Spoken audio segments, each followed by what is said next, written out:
بسم اللہ الرحمن الرحیم۔ سامعین کرام، آپ سن رہے ہیں انسپیکٹر احمد یار خان سیریز کے سلسلے کی ایک داستان موت کا مینیجر، جس کے مصنف خود احمد یار خان ہیں، اور یہ اس سلسلے کی پہلی قسط ہے۔ مجھے امید ہے آپ کو میری یہ کاوش پسند آئے گی۔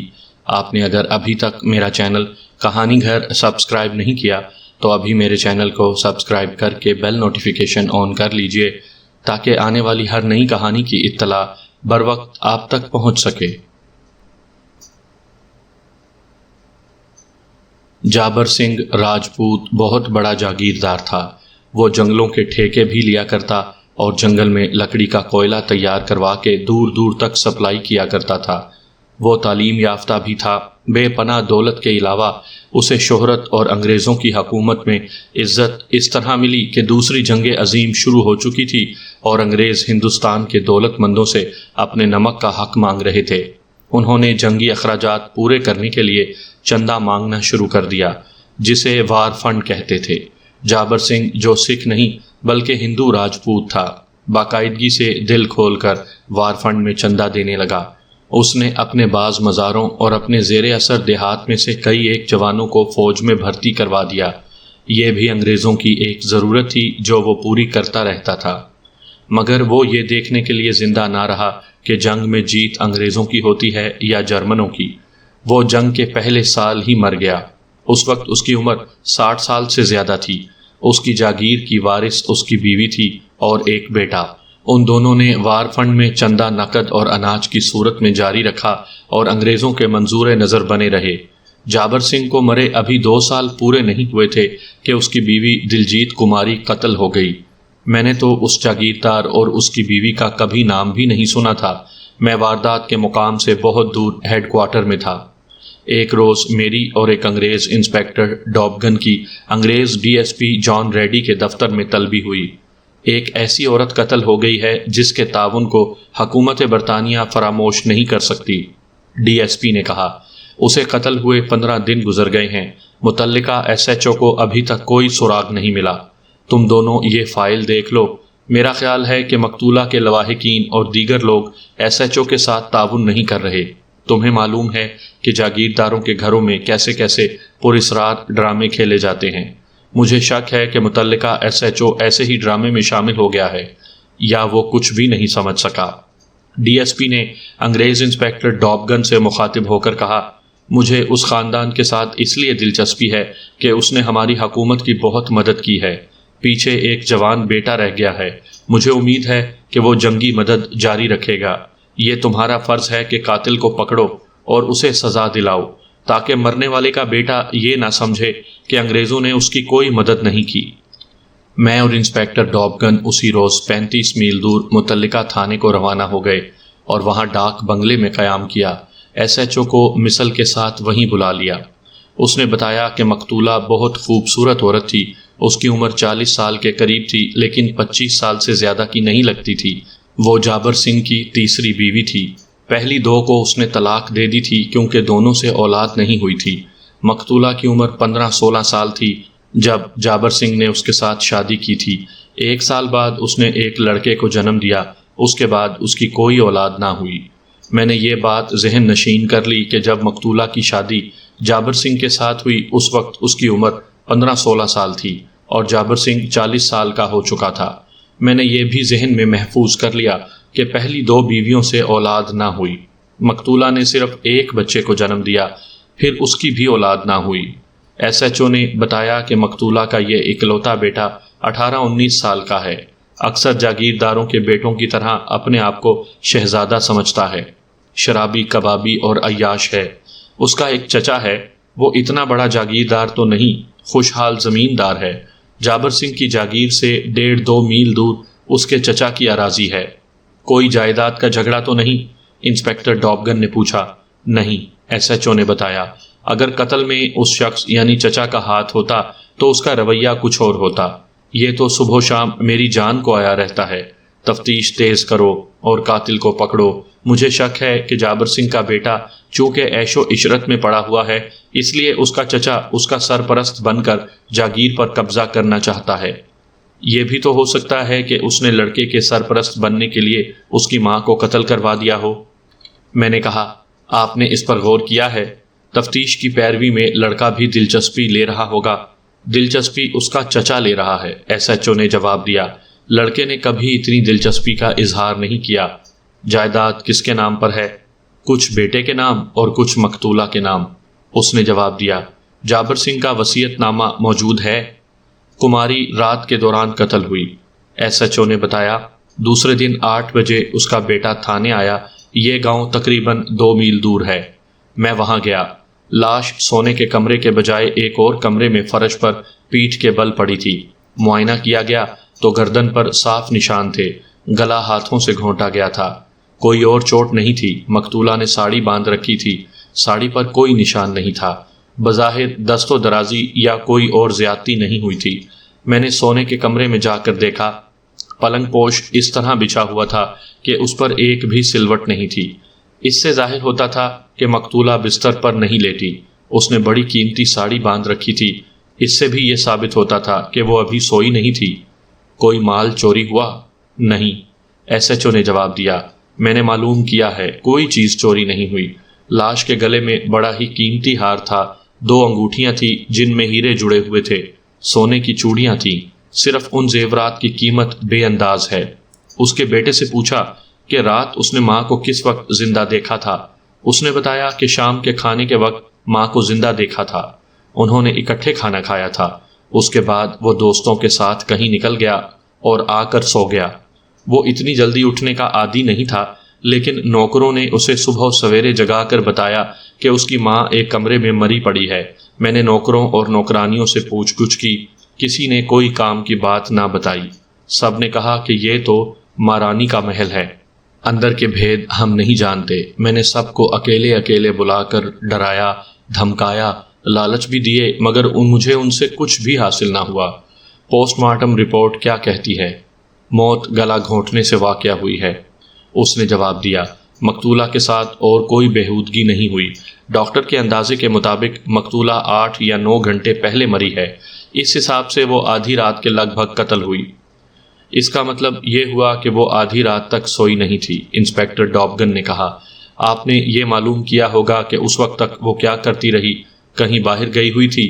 اگر گھر رہی تو کس کمرے میں رہی؟ باہر کا کوئی آدمی، کوئی مہمان اس کے ساتھ تھا؟ یہی تو مشکل ہے کہ کوئی کچھ بھی نہیں بتاتا، ایس ایچ او نے کہا۔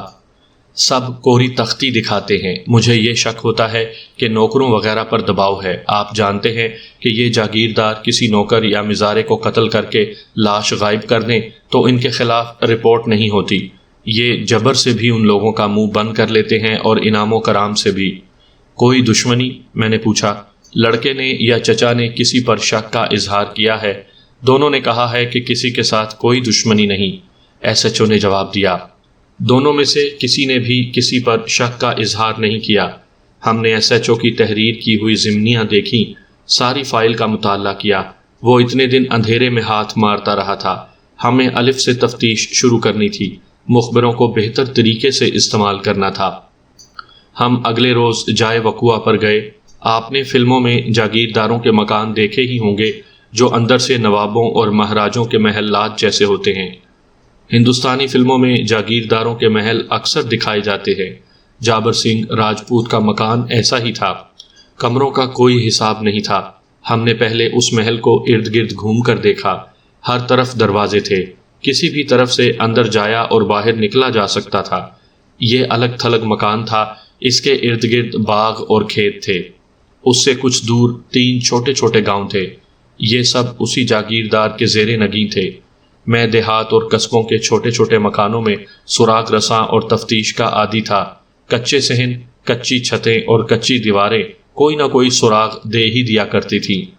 ان کے مکین سادگی میں یا پولیس کے خوف سے یا میری چکنی چپڑی باتوں کے جال میں آ کر راز اگل دیا کرتے تھے۔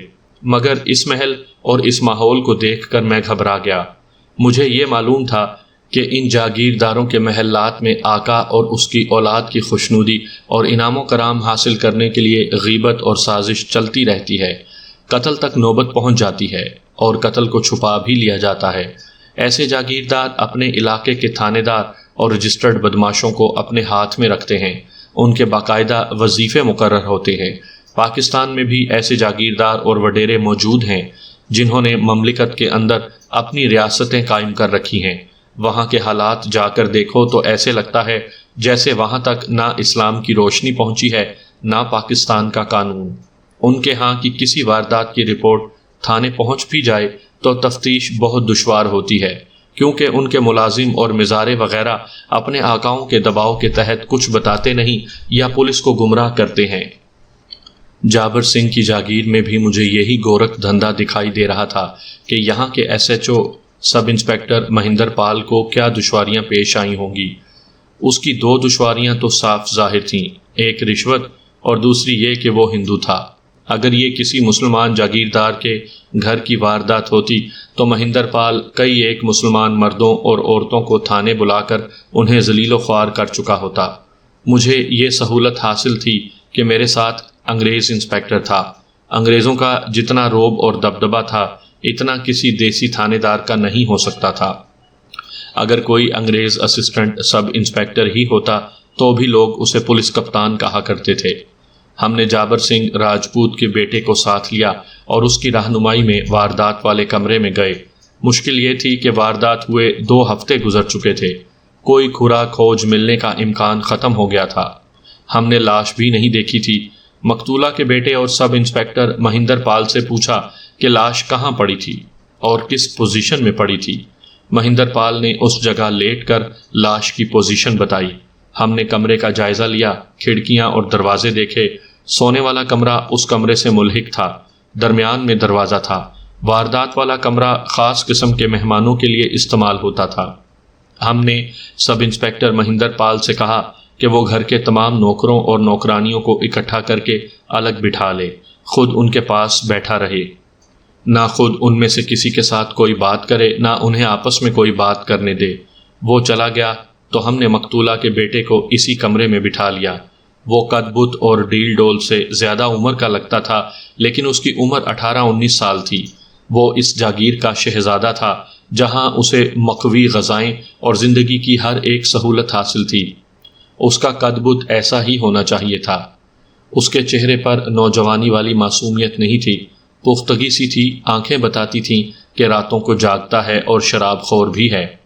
ہمارے سوال کے جواب میں اس نے بتایا کہ کسی کے ساتھ ایسی دشمنی نہیں کہ وہ میری ماں کو قتل کر جاتا، اور کسی پر شک بھی نہیں۔ میرے دوسرے سوال کے جواب میں اس نے بتایا کہ گھر سے کوئی چیز چوری نہیں ہوئی، مقتولہ نے بیش قیمت زیورات پہن رکھے تھے، یہ سب لاش کے ساتھ موجود تھے۔ سنگار میز پر اور اس کے ایک دراز میں بھی زیورات اور پیسے پڑے تھے، یہ سب جہاں رکھے تھے وہیں پائے گئے۔ ہمارے پوچھنے پر اس نے یہ بھی بتایا کہ کسی کے ساتھ جائیداد کا جھگڑا بھی نہیں۔ انسپیکٹر ڈوبگن کے متعلق یہ بتانا ضروری سمجھتا ہوں کہ غیر معمولی طور پر ذہین تھا، اردو بڑی صاف بولتا تھا، اور اس نے خوبی یہ پیدا کر لی تھی کہ ہندوستانیوں کی نفسیات، ہر ایک مذہب کی موٹی موٹی باتیں اور لوگوں کے عادات و اطوار سے پوری طرح واقف ہو گیا تھا۔ وہ بڑے فخر سے کہا کرتا تھا کہ اس کا دادا جو فوج میں کیپٹن تھا، سن 1857 کی جنگ آزادی میں کانپور میں بہت بہادری سے لڑا تھا۔ اب کیپٹن ڈوبگن ہندوستان کے باشندوں کو مفتوح سمجھتا اور ان سے اپنے قانون کا پورا احترام کروانے کی کوشش میں لگا رہتا تھا۔ بال کی کھال اتارنے والا پولیس آفیسر تھا۔ تفتیش کے دوران اسے وقت کا، دن اور رات کا احساس نہیں رہتا تھا۔ وہ جب کسی سے پوچھ گچھ کر رہا ہوتا تو اسے اس کا کوئی احساس نہیں ہوتا تھا کہ اس کے سامنے بیٹھا ہوا آدمی اونچے رتبے، عہدے یا حیثیت کا ہے یا کوئی معمولی سا عادی مجرم۔ اس کا اصول تھا کہ مشتبہ یا گواہ صرف مشتبہ یا گواہ ہوتا ہے، اس کا کوئی عہدہ یا رتبہ نہیں ہوتا۔ اگر حیثیت کو دیکھا جائے تو تفتیش نہیں ہو سکتی۔ اس کی پوچھ گچھ کا انداز دوستانہ ہوا کرتا تھا اور اس کے چہرے پر مسکراہٹ رہتی تھی۔ وہ 3rd ڈگری یعنی تشدد سے گریز کرتا تھا، لیکن بعض افراد کے لیے یہ طریقہ ضروری ہوتا تھا۔ تشدد کے دوران بھی اس کا انداز دوستانہ اور اس کے ہونٹوں پر مسکراہٹ ہوتی تھی۔ میں مسکراہٹ کی برکتوں کا قائل ہوں۔ یہ بالکل درست ہے کہ مسکراہٹ میں جادو ہے۔ یہ جادو صرف تفتیش میں ہی نہیں، ہر جگہ اور ہر کام میں چلتا ہے۔ ذرا غور کرو راجکمار، ڈابگن نے مقتولہ کے بیٹے کو اصلی نام کے بجائے راجکمار کہا۔ راجکمار مہاراجوں کے بیٹے کہلایا کرتے تھے۔ ڈابگن نے کہا، تمہارے خاندان کی کسی کے ساتھ دشمنی نہیں، تمہیں کسی پر شک نہیں، اور کسی کے ساتھ جائیداد کا جھگڑا بھی نہیں، اور یہ واردات ڈکیتی کی بھی نہیں۔ پھر تمہاری ماں کو کس نے قتل کیا؟ کیوں کیا؟ اگر تم کہو کہ اس نے خودکشی کی ہے تو میں نہیں مانوں گا۔ کیا وہ چھت سے لٹکتی ہوئی پائی گئی تھی؟ نہیں۔ کیا اس کے گلے کے گرد رسی تھی؟ نہیں۔ کیا اس نے زہر پیا ہے؟ نہیں۔ تم کس طرح کہہ سکتے ہو کہ مرنے والی نے زہر نہیں پیا؟ انسپکٹر مہندر پال نے بتایا تھا کہ ہاتھوں سے گلا گھونٹا گیا ہے، مقتولہ کے بیٹے نے جواب دیا۔ اس نے بعد میں بتایا تھا کہ ڈاکٹر نے بھی یہی لکھا ہے۔ دیکھو راجکمار، انسپکٹر ڈابگن نے کہا، کوئی انسان اپنے ہاتھوں سے اپنا گلا گھونٹ کر خودکشی نہیں کر سکتا، کیونکہ اس کا جب دم گھٹنے لگتا ہے تو اس کے ہاتھوں کی گرفت ڈھیلی پڑ جاتی ہے۔ یہ موت خودکشی سے واقع نہیں ہوئی، یہ قتل کی واردات ہے۔ اور راجکمار، تمہارے دل میں کوئی شک و شبہ نہیں ہونا چاہیے کہ قاتل اس گھر میں موجود ہے۔ اگر قاتل باہر کا ہے تو اس کی کوئی وجہ ہوگی جو تمہیں معلوم ہونی چاہیے۔ گھر میں نوکروں اور نوکرانیوں کے سوا کون ہے؟ لڑکے نے کہا، ان میں سے کوئی اتنی جرت کر نہیں سکتا۔ تمہاری ماں نے کسی کو نوکری سے نکالا ہوگا؟ نہیں۔ کسی مزارے کی حق تلفی کی ہوگی؟ ایسا بھی نہیں ہوا، اس نے جواب دیا۔ میری ماں کھیت کھلیان کے کاموں میں کوئی دخل نہیں دیا کرتی تھی۔ مزاروں اور دوسرے کسانوں وغیرہ کے ساتھ ہمارا کوئی جھگڑا نہیں۔ تم نے اسے قتل کی رات آخری بار کس وقت زندہ دیکھا تھا؟ وہ سوچ میں پڑ گیا۔ میں نے یہ نوٹ کیا تھا کہ مقتولہ کا بیٹا عقل اور زبان کے لحاظ سے چالاک اور ہوشیار نہیں۔ چالاک بننے کی یا یہ ظاہر کرنے کی کوشش کرتا تھا کہ وہ اس ریاست کا والی ہے اور وہ کوئی معمولی آدمی نہیں۔ اس سے مجھے یہ اطمینان سا ہوا کہ اس کے سینے میں کوئی راز ہوا تو وہ ہم نکلوا ہی لیں گے۔ یہ نوجوان اتنا چالاک نہیں تھا کہ مجھے اور ڈابگن کو بے وقوف بنا سکتا۔ میں نے کھانے پر ماں کو دیکھا تھا، اس نے انسپکٹر ڈابگن کے سوال کا جواب دیا۔ تم نے اکٹھے کھانا کھایا ہوگا؟ جی ہاں، اس نے جواب دیا۔ اس وقت تمہاری ماں کی مزاجی کیفیت کیسی تھی؟ ڈابگن نے پوچھا۔ وہ خوش تھی، پریشان تھی، یا وہ خوش تھی نہ پریشان؟ مجھے وہ خوش ہی نظر آ رہی تھی، اس نے جواب دیا۔ پریشان نہیں تھی۔ تم کتنی دیر تک اس کے ساتھ رہے؟ کھانے کے بعد میں آدھے گھنٹے تک اس کے ساتھ رہا۔ پھر تمہاری ماں گھر رہی تھی یا کہیں باہر چلی گئی تھی، یا اس کے پاس کوئی آیا تھا؟ وہ پھر سوچ میں پڑ گیا، پھر بولا، مجھے معلوم نہیں، میں باہر چلا گیا تھا۔ تم جب باہر سے واپس آئے تھے تو تمہاری ماں سو گئی تھی یا کہیں باہر گئی ہوئی تھی، یا اس کے پاس باہر کا کوئی آدمی بیٹھا تھا؟ میں اپنے کمرے میں جا کر سو گیا تھا۔ وہ ان کپڑوں میں یعنی اتنی قیمتی ساڑی میں تو نہیں سوئی ہوگی؟ ڈابگن نے اس سے پوچھا۔ وہ کن کپڑوں میں سویا کرتی تھی؟ وہ اٹھا اور دوسرے کمرے سے ماں کے سونے والے کپڑے اٹھا لایا۔ یہ ایک کھلا پاجامہ اور کھلا سا کرتا تھا۔ یہ ریشمی کپڑے تھے۔ کوئی ملازم غیر حاضر تو نہیں؟ نہیں، اس نے جواب دیا، سب حاضر ہیں۔ تمہاری ماں نے کسی کو بہت سی رقم قرض تو نہیں دے رکھی تھی؟ مجھے معلوم نہیں، اس نے جواب دیا، شاید منشی جانتا ہو۔ حساب کتاب منشی رکھتا ہے؟ جی ہاں۔ اتنی بڑی جاگیر کا انتظام کون چلاتا ہے؟ ڈابگن نے پوچھا۔ تم خود یا کوئی مینیجر ہے؟ میں خود، اس نے جواب دیا۔ ہم نے مینیجر کبھی نہیں رکھا۔ باہر کی کسی عورت یا مرد کے ساتھ تمہاری ماں کے گہرے مراسم تھے؟ میں نے پوچھا۔ کچھ لوگ آتے رہتے تھے، اس نے جواب دیا، گہرے مراسم کسی کے ساتھ نہیں تھے۔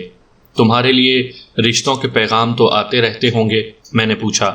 2 پیغام آئے تھے، اس نے جواب دیا، میری ماں نے پسند نہیں کیے۔ ان میں کوئی تمہاری پسند کا تھا؟ اس نے فوراً جواب نہ دیا، ذرا سوچ کر بولا، میری اپنی کوئی پسند نہیں تھی۔ اس عمر میں تمہاری کوئی پسند نہیں تھی؟ ڈابگن نے مذاق کے لہجے میں ہنس کر کہا، میرا تو خیال ہے کہ تم کسی لڑکی سے ضرور محبت کرتے ہوگے، تم اتنے مردہ دل تو نظر نہیں آتے۔ وہ ہنس پڑا اور بولا، نہیں، میں نے کبھی محبت نہیں کی۔ ہم یہ معلوم کرنا چاہتے تھے کہ کسی اور جاگیردار یا بڑے زمیندار کے گھرانے نے مقتولہ کے بیٹے کو رشتہ دینا چاہا ہوگا، جو اس لڑکے کو تو پسند ہوگا لیکن لڑکے کی ماں نے قبول نہیں کیا ہوگا۔ لڑکی کے باپ نے اسے قتل کروا دیا ہوگا۔ میں نے اور ڈابگن نے اس سے بھید لینے کی بہت کوشش کی لیکن کچھ بھی حاصل نہ ہوا۔ اس کے علاوہ ہم اور جو کچھ معلوم کرنا چاہتے تھے وہ نہ کر سکے۔ اس لڑکے کو اپنی ماں کی پرائیویٹ زندگی کے متعلق کچھ بھی معلوم نہیں تھا۔ کوئی ایسی نوکرانی ہے جو تمہاری ماں کے زیادہ قریب رہی ہو؟ اس نے ایک نوکرانی کا نام لیا، اس کا نام مجھے یاد نہیں رہا، آپ اسے بملا سمجھ لیں۔ ہم نے مقتولہ کے بیٹے کو باہر بھیج دیا اور بملا کو بلا لیا۔ اسے میں نے سر سے پاؤں تک دیکھا، چہرہ پڑھنے کی کوشش کی، وہ شکل و صورت اور لباس سے نوکرانی نہیں لگتی تھی۔ اس کا جسم بھی اچھا اور چہرہ بھی اچھا تھا، اس کی آنکھیں بتاتی تھیں کہ گہری عورت ہے۔ اس کی عمر 35 سال سے زیادہ نہیں تھی۔ تم اس سے پہلے تھانے دار کو جو کچھ بتا چکی ہو وہ بھول جاؤ، میں نے اسے اپنے سامنے بٹھا کر کہا۔ یہ بھی یاد رکھو کہ اس جاگیر کی مالکن قتل ہو گئی ہے۔ اگر تم نے کوئی بات چھپانے کی کوشش کی یا کوئی بات غلط بتائی تو تمہیں ہم گرفتار کر لیں گے اور سزائے قید دلائیں گے۔ دوسروں کے گناہوں پر پردہ ڈالنے کی کوشش میں اپنے آپ کو مصیبت میں نہ ڈال لینا۔ میں تمہیں یہ بھی بتا دوں کہ ہمیں بہت سی اندرونی باتوں کا علم ہے۔ تمہاری مالکن کا بیٹا ابھی ہمیں بہت کچھ بتا کر گیا ہے۔ تم جو کچھ جانتی ہو وہ بتا دینا۔ اسی نے ہمیں بتایا ہے کہ کماری یعنی مقتولہ کے جتنے قریب تم رہتی تھیں اتنا اس کا یہ بیٹا بھی نہیں رہتا تھا، اور تم کماری کے دل کی باتوں سے بھی واقف تھیں۔ کیا یہ صحیح ہے کہ تم پر مالکن بہت مہربان تھی؟ مہربان اس لیے تھی کہ میں اس کی بہت خدمت کرتی تھی، اس نے جواب دیا۔ تم کب سے اس گھر میں ملازم ہو؟ میری شادی مالکن نے کرائی تھی، اس نے جواب دیا۔ میں دراصل مالکن کے ساتھ ہی آئی تھی، میں اس کے ماں باپ کے گھر میں ملازم تھی۔ مالکن مجھ سے 2-3 سال بڑی تھی، میں اس کی ڈولی کے ساتھ آئی تھی، یہیں جوان ہوئی اور یہیں شادی ہوئی۔ مالکن اپنے خاوند کے ساتھ خوش تھی؟ نہیں، اس نے جواب دیا۔ 16 سال کی لڑکی اتنی بڑی عمر کے آدمی کے ساتھ کیسے خوش رہ سکتی ہے؟ روتی تھی؟ روتی تو نہیں تھی، اس نے جواب دیا۔ خاوند نے اسے شہزادی بنا کر رکھا تھا، اداس رہتی تھی۔ مردوں کے ساتھ اس کی ظاہری یا در پردہ دوستی تھی؟ جہاں تک میں جانتی ہوں نہیں تھی، اس نے جواب دیا۔ خاوند کی زندگی میں اس کی اپنی الگ تھلگ کوئی دوستی نہیں تھی؟ خاوند کے مرنے کے بعد میں نے کسی کو آتے جاتے نہیں دیکھا، اس نے جواب دیا۔ وہ باہر بھی نہیں جاتی تھی؟ وہ عموماً کس وقت سویا کرتی تھی؟ ڈوبگن نے پوچھا۔ کھانے کے 2-2.5 گھنٹے بعد، اس نے جواب دیا۔ ہم نے حساب لگایا کہ وہ 10 بجے تک سو جایا کرتی تھی۔ تم رات کس وقت تک اس کے ساتھ رہتی تھی؟ ڈوبگن نے پوچھا۔ میں اس کے خاوند کی زندگی کی بات نہیں کر رہا، خاوند کے مرنے کے بعد تم کب تک اس کے ساتھ رہتی تھی؟ میں اسے سونے والے کپڑے پہناتی تھی تو وہ مجھے چلے جانے کو کہتی تھی۔ قتل کی رات تم نے اسے سونے والے کپڑے پہنائے تھے؟ نہیں، اس نے جواب دیا۔ کبھی کوئی مہمان ہو اور مالکن کو دیر تک جاگنا ہو تو مجھے جلدی چھٹی دے دیتی تھی۔ جس رات وہ مری اس رات اس نے مجھے جلدی چھٹی دے دی تھی۔ اس رات کون مہمان تھا؟ مہمان تو کوئی نہیں تھا، اس نے ایسے لہجے میں جواب دیا جس میں گھبراہٹ سی تھی۔ مالکن نے کہا تھا کہ تم چلی جاؤ، میں چلی آئی۔ کماری شراب پیتی تھی؟ ڈوبگن نے پوچھا۔ خاوند کے مرنے کے بعد اس نے پینی شروع کر دی تھی۔ زیادہ پیتی تھی؟ اتنی زیادہ نہیں، اس نے جواب دیا۔ ذرا سرور میں آ جاتی تو اور نہیں پیتی تھی۔ قتل کی رات بھی اس نے پی تھی؟ میرے سامنے نہیں پی، اس نے جواب دیا۔ مجھے آج بھی اچھی طرح یاد ہے کہ وہ کچھ کہتے کہتے رک گئی تھی۔ میں نے کہا، ہاں بولو، گھبراؤ نہیں۔ اس نے میرے سامنے نہیں پی تھی، اس نے کہا۔ پوری بات بتاؤ۔ ڈوبگن نے میری طرح یہ محسوس کر کے کہ اس عورت کی زبان پر کوئی اور بات آئی تھی جو اس نے روک لی ہے، اس سے کہا، اس نے تمہارے سامنے نہیں پی تھی تو پھر کیا ہوا تھا؟ نہیں، اس نے ہمیں ٹالنے کی کوشش کی، مگر وہ 2 پولیس افسروں کی آنکھوں میں دھول نہیں جھونک سکتی تھی۔ سنو بملا، میں نے اسے کہا، پہلے تھانے دار کی بات اور تھی، تم نے اسے جو بتایا وہ اس نے سن لیا اور تم اطمینان سے بیٹھ گئیں کہ چلو بات گول ہو گئی۔ ہم تھانے سے نہیں، پولیس کے بڑے دفتر سے آئے ہیں۔ یہ انگریز پولیس کپتان ہے، تم نے سوچا نہیں کہ اتنا بڑا انگریز افسر خود کیوں آیا ہے۔ ہم نے تمہاری عزت کی خاطر یہیں تفتیش شروع کر دی ہے، مگر تمہارا رویہ بتا رہا ہے کہ تمہیں عزت نہیں چاہیے۔ ہم تمہیں تھانے لے چلیں گے اور وہاں پولیس کے صحیح طریقے سے تفتیش کریں گے۔ تم ہم سے کچھ چھپا رہی ہو، اس کا مطلب یہ ہے کہ کماری کے قتل میں تمہارا بھی ہاتھ ہے۔ ہم تمہیں گرفتار کر کے لے جائیں گے۔ میں جوں بولتا جا رہا تھا اس کے چہرے کا رنگ بدلتا جا رہا تھا۔ خوف کا تاثر بڑا صاف تھا۔ قتل کی رات اور شراب کی پوری بات بتاؤ، میں نے ذرا روب سے کہا۔ وہ بات بتاؤ جو تمہاری زبان پر آ گئی تھی مگر تم نے نگل لی ہے۔ اس نے مجھے کہا تھا کہ 2 گلاس رکھ جاؤ اور تم چلی جاؤ، بملا نے جواب دیا۔ میں بوتل اور 2 گلاس اور کھانے کی کچھ چیزیں اس کمرے میں ٹی پائی پر رکھ کر چلی گئی تھی۔ دوسرا گلاس کس کے لیے تھا؟ مینیجر صاحب کے لیے، اس نے دبی زبان میں جواب دیا۔ مینیجر؟ انسپیکٹر ڈابگن نے حیرت سے پوچھا اور میری طرف سوالیہ نگاہوں سے دیکھا۔ کہاں کا مینیجر بملا؟ میں نے پوچھا۔ یہ مینیجر کماری کے پاس آتا رہتا تھا، اجیت اسی جاگیر کا مینیجر ہے، اس نے جواب دیا۔ باہر ملازموں میں موجود ہے؟ نہیں، اس نے جواب دیا، مالکن کے قتل کے بعد نظر نہیں آیا۔ کیا وہ اکثر کماری کے ساتھ شراب پیا کرتا تھا؟ کبھی کبھی، اس نے جواب دیا۔ کیا وہ آدمی رات تک بھی کماری کے اسی خاص کمرے میں رہتا تھا؟ آدھی رات کے بعد تک بھی، بملا نے جواب دیا، اور اس نے اچانک ہاتھ جوڑ کر کہا، آپ کو اپنے خدا کی قسم ہے کسی کو یہ نہ بتانا کہ میں نے آپ کو یہ بات بتائی ہے، ورنہ میں ماری جاؤں گی۔ تمہیں کس کا ڈر ہے؟ میں نے کہا، کماری تو مر چکی ہے، اس کا راز بتا دو گی تو وہ تمہارا کیا بگاڑ لے گی؟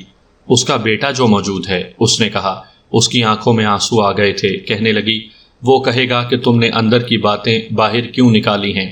بیٹے کو معلوم تھا کہ اس کا مینیجر اس کی ماں کے کمرے میں آدھی رات تک رہتا اور شراب پیتا ہے۔ مجھے معلوم نہیں، اس نے جواب دیا۔ بیٹا گھر میں رہتا ہی کب ہے؟ اس کے چونکہ آنسو بہہ رہے تھے، اس لیے اسے تسلی دلاسا دیا اور یقین دلایا کہ کسی کو پتہ نہیں چلنے دیا جائے گا کہ اس نے ہمیں اندر کی باتیں بتائی ہیں۔ انسپیکٹر ڈابگن نے بھی اسے شفقت کے لہجے میں کہا کہ اسے پورا تحفظ دیا جائے گا۔ میرے دماغ میں یہ آئی کہ مقتولہ کا ایسا ہی تعلق جیسا اس نے مینیجر کے ساتھ قائم کر رکھا تھا کسی اور کے ساتھ بھی ہوگا۔ اس آدمی نے یا مینیجر نے رقابت کے جوش میں آ کر کماری کو قتل کر دیا ہوگا۔ میں نے اس شک کے تحت بملا سے پوچھا کہ کماری کے پاس اور کون رات دیر تک رہتا تھا؟ اور کوئی نہیں تھا، اس نے جواب دیا۔ میں نے اور ڈابگن نے طرح طرح کے سوالوں سے اسے بہت کریدا، لیکن وہ اسی پر قائم رہی کہ مینیجر کے سوا دوسرا کوئی آدمی مقتولہ کے کمرے میں نہیں جاتا تھا۔ اس پوچھ گچھ کے دوران اس نے بتایا کہ صرف ایک اور آدمی تھا جو کماری کے ساتھ کبھی کبھی آ کر ٹھہرتا تھا، لیکن یہ اس کا سگا بھائی تھا۔ بملا نے بتایا کہ کماری کے ماں باپ مر چکے تھے اور اس کا ایک ہی بھائی ہے جو کبھی کبھار بہن سے ملنے آیا کرتا تھا اور 2-4 روز یہیں رہتا تھا۔ بملا کے منہ سے ایک اور انکشاف نکل گیا۔ اس نے بتایا کہ کماری کے قتل سے کوئی 1 مہینے پہلے اس کا بھائی آیا تھا۔ اس کی اور کماری کی بیٹے کی آپس میں تو میں ہو گئی تھی۔ اس کی وجہ معلوم نہیں ہو سکی تھی۔ یہ جھگڑا بیٹے کے کمرے میں ہو رہا تھا۔ بملا نے قریب سے گزرتے سنا تھا، کماری کا بھائی یہ کہہ کر کمرے سے نکلا تھا کہ میں آئندہ تمہاری صورت دیکھنے یہاں نہیں آؤں گا۔ تم نے کماری سے پوچھا ہوگا کہ ان میں جھگڑا کس بات پر ہوا تھا؟ ڈابگن نے پوچھا تھا، اس نے جواب دیا۔ اس نے کہا تھا کہ دونوں غسیلے ہیں، معلوم نہیں کس بات پر جھگڑ پڑے تھے۔ اس کے بعد بھی کماری کا بھائی آیا تھا؟ قتل کے روز آیا اور اسی شام چلا گیا تھا، اس نے جواب دیا۔ ان کا جھگڑا جائیداد پر تو نہیں تھا؟ مجھے وجہ معلوم نہیں ہو سکی، اس نے جواب دیا۔ وجہ معمولی معلوم نہیں ہوتی تھی۔ کماری کے بھائی کے جانے کے بعد ماں بیٹے میں بھی جھگڑا ہوا تھا۔ اس روز کے بعد ماں بیٹے میں بول چال بند ہو گئی تھی۔ کیا ان کی بول چال کماری کے قتل تک بند رہی تھی؟ مجھے اچانک ایک خیال آ گیا تھا جس کے تحت میں نے یہ سوال پوچھا۔ جی ہاں، بملا نے جواب دیا۔ آخر دم تک یہ حال رہا کہ ماں بیٹا ایک دوسرے کے آمنے سامنے بھی نہیں آتے تھے۔ کھانا الگ الگ کھاتے ہوں گے؟ بالکل الگ، بملا نے جواب دیا۔ کماری کو کھانا کون کھلاتا تھا؟ میں کھلاتی تھی۔ قتل کی رات ماں بیٹے نے اکٹھے کھانا کھایا تھا؟ نہیں جی، اس نے جواب دیا۔ میں کہہ رہی ہوں کہ ماں بیٹا ایک دوسرے کے سامنے آنے سے بھی گریز کرتے تھے۔ کیا تم ذرا سا بھی اشارہ نہیں دے سکتی کہ ماں بیٹے میں ایسا کون سا جھگڑا تھا جس سے کہ ان کی بول چال ہی بند ہو گئی تھی؟ اس نے سر جھکا لیا اور خاموش رہی۔ اب کہ ہم نے اسے تھانے لے جانے کی دھمکی نہ دی، ذرا سی دیر تو ہم بھی خاموش رہے۔ پھر میں نے یہ کہہ کر حوصلہ دیا کہ اس نے ہماری بہت مدد کی ہے اور وہ انعام کی حقدار ہے۔ کچھ ایسے ہی اور الفاظ دوستانہ لہجے میں کہہ کر میں نے اس کے دل پر اپنا قبضہ مضبوط کر لیا۔ اگر کچھ کسر رہ گئی تھی تو وہ ڈابگن نے پوری کر دی۔ بملا کے ساتھ اس کا رویہ اور انداز مجھ سے زیادہ دوستانہ بلکہ مشفقانہ ہو گیا تھا۔ اس سے اس کی زبان رواں ہو گئی۔ اس نے میرے سوال کا جواب یہ دیا، میں نے اصل جھگڑا معلوم کرنے کی بہت کوشش کی ہے لیکن مجھے کچھ پتہ نہ چلا۔ جس طرح تم اپنی مالکن کی خاص ملازمہ رہی ہو، اس طرح تمہارے مالکن کے بیٹے کا کوئی ملازم ہوگا۔ میں نے کہا، میرا مطلب یہ ہے کہ کوئی ایسا ملازم ہوگا جو اس کے زیادہ قریب رہتا ہوگا۔ میں نے کوئی بہت گہری بات نہیں کی تھی۔ اس امیر کبیر اور مادر پدر آزاد طبقے کے بعض افراد نے کوئی نہ کوئی ہوشیار اور چالاک ملازم اپنا معتمد اور ہمراز بنا رکھا ہوتا ہے۔ ایسے ملازم عموماً غنڈے اور بدماش ہوتے ہیں اور درِ پردہ عیاشیوں کے بندوبست کرتے ہیں۔ بملا نے ایک ملازم کا نام بتایا اور ایک بار پھر ہاتھ جوڑ کر کہا کہ ہم کسی پر ظاہر نہ ہونے دیں کہ اس نے ہمیں یہ نام بتایا ہے۔